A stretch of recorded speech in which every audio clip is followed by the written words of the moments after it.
Hamas का खूंखार आतंकी याह्या सिनवार आखिरकार मारा गया।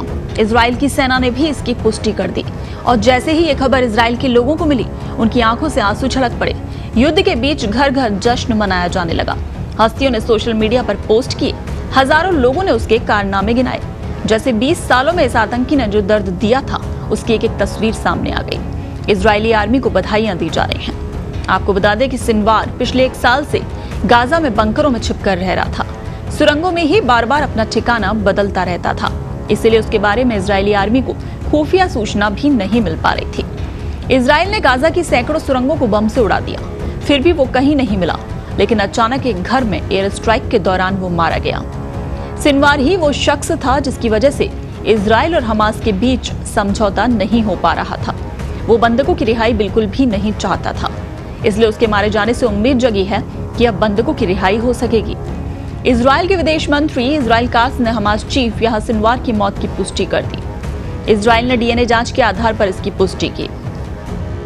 कात्ज ने जारी बयान में कहा कि इजराइल में पिछले साल 7 अक्टूबर को किए गए हमले के लिए जिम्मेदार याह्या सिनवार आईडीएफ के हमले में मारा गया। उन्होंने कहा कि इजरायली सैनिकों के ऑपरेशन में हमास चीफ सिनवार को मार गिराया गया। वो 7 अक्टूबर के हमले का मास्टरमाइंड था। इधर सिनवार की मौत पर इजरायली प्रधानमंत्री बेंजामिन नेतन्याहू ने कहा कि इतिहास में होलोकॉस्ट के बाद यहूदियों पर किए गए सबसे भयावह नरसंहार को अंजाम देने वाले शख्स को मार गिराया गया है। इजराइल ने सिनवार को मारकर हिसाब बराबर कर दिया, लेकिन हमारी जंग अभी खत्म नहीं हुई। नेतन्याहू ने कहा कि इजरायली सेनाओं ने बुराई को पटखनी दे दी, लेकिन हमारा मिशन अभी पूरा नहीं हुआ। सिनवार की मौत हमास के खिलाफ इस जंग का सबसे महत्वपूर्ण पल है। जो भी गाजा में आत्मसमर्पण कर देगा और बंधकों की रिहाई में मदद करेगा, उन्हें गाजा से सुरक्षित तरीके से जाने दिया जाएगा।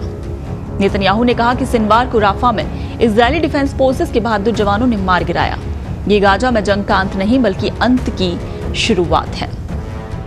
गाजा के लोगों के लिए मेरे पास संदेश है कि ये जंग कल खत्म हो सकती है। अगर हमास अपने हथियार डाल दे और बंधकों को रिहा कर दे, तो ये जंग खत्म हो सकती है।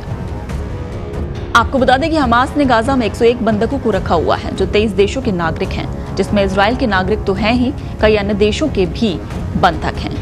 बंधकों को रिहा कराने के लिए इजराइल कुछ भी करने को तैयार है।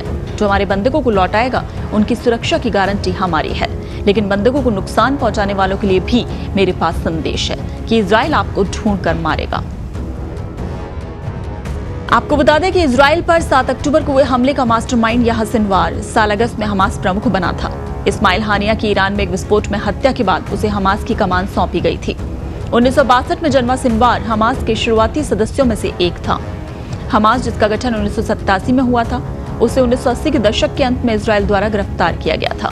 सिनवार ने 12 संदिग्ध सहयोगियों की हत्या करने की बात स्वीकार की थी, जिसके कारण उसे खान यूनिस का कसाई कहा जाने लगा था। आखिरकार सिनवार को उसके अपराधों के लिए 4 आजीवन कारावास की सजा सुनाई गई, जिसमें 2 इजरायली कर्मियों की हत्या भी शामिल थी। माना जाता है सिनवार ने हमास के सशस्त्र विंग के नेता मोहम्मद डैफ के साथ मिलकर 7 अक्टूबर को इजराइल पर अचानक हुए हमले की साजिश रची थी। इस हमले में 1200 इजरायली मारे गए, जिनमें ज्यादातर नागरिक थे।